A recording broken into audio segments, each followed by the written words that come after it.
चॅनलमध्ये मी प्रतिभा आपलं सहर्ष असं स्वागत करते। घरचे चिक्कू आहेत आणि ते एकदम पिकलेत, तर आता काय करायचं, तर मुलांना खाऊन खाऊनही कंटाळा आलाय, तर मी बनवणार आहे इथे चिक्कूचा मिल्कशेक।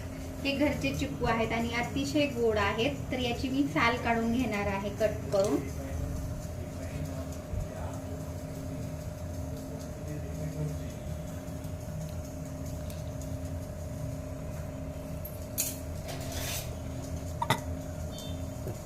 अशा प्रकारे कट करायचे,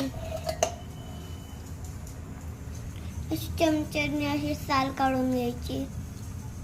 हे घेतलेलं आहे पूर्ण साल काढून चिक्कूची, त्याच्यामध्ये मी थोडीशी साखर टाकणार आहे, साखर थोडीशीच टाकणार आहे, चिक्कू भरपूर गोड आहेत। त्यानंतर टाकणार आहे थोडेसे बदाम आणि थोडंसं त्याच्यानंतर टाकणार आहे हे दूध हे थंड केलेलं दूध आहे, तर त्याचा आईस झालाय, तर ते टाकायचे त्यामध्ये आणि त्याला घ्यायचे फिरवून मिक्सरच्या भांड्यामध्ये। बघू शकता आपला हा चिक्कू मिल्कशेक तयार आहे।